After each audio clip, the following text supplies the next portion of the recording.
Hi guys, so we've heard a lot of commitments from many different quarters when it comes to COP26, but one of them was from the founder of Amazon. Lisa Nandy, Labour's Shadow Foreign Secretary, was interviewed on Times Radio about multi-billionaire, I should say, Jeff Bezos and his commitments to climate change. Now, the head of Amazon said he was willing to spend $2 billion to restore nature. Lisa's response was pretty standard here. She said he should pay his taxes. But there's a problem with that, which I imagine most of you have already identified. Let's hear what she had to say. Is he a force for good in the world of climate change when you look at it, what he's saying?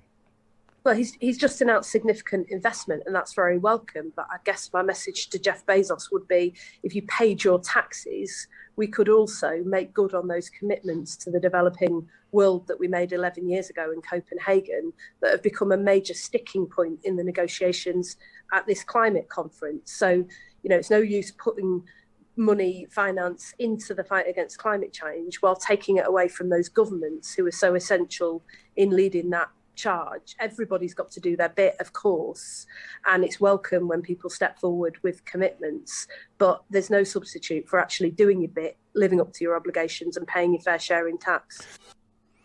And she's right. But, of course, there's a but here. She's right, yes. Companies should pay their taxes. Jeff Bezos should pay his taxes wherever Amazon is operating.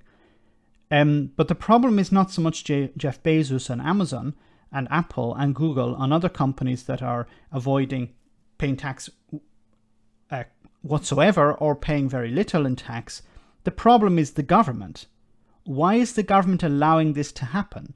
Because Jeff Bezos, Amazon, Google, Apple, all of these large corporations, they're not breaking the law.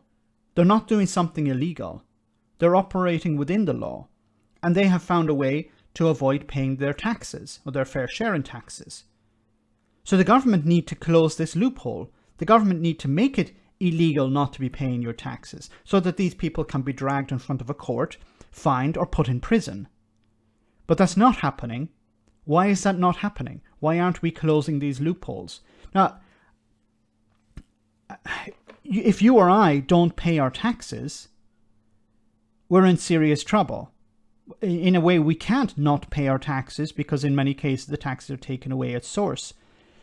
These corporations are able to get around the problem. Why are they able to get around the problem? Why haven't we closed these loopholes? Why don't we hire people in government to close these loopholes, to find ways to stopping these corporations from getting away with not paying their fair share in taxes?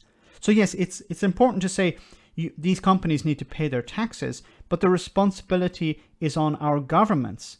And I'm not just talking about the British government. This is happening all over the world. Our governments need to close these loopholes.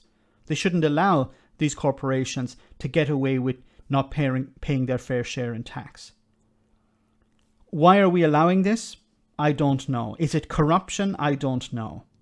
But it is pointless exercise if a large corporation like Amazon are able to throw a little bit of change at a problem like climate change. $2 billion is nothing for Jeff Bezos. He probably spent twice that on going into space. So we need to get a grip of this. We need to get a grip of this problem. We need to close these loopholes. We need to perhaps introduce a transaction tax, which could be a way of recouping some of this. I don't know. But we have to change the rules here. We're far behind. The technology companies are way ahead of us. We need to change the legislation. We need to close these loopholes and enforce them. Let me know in the comment section, guys, what you think about all of this. As always, your comments are greatly appreciated. Thanks a lot.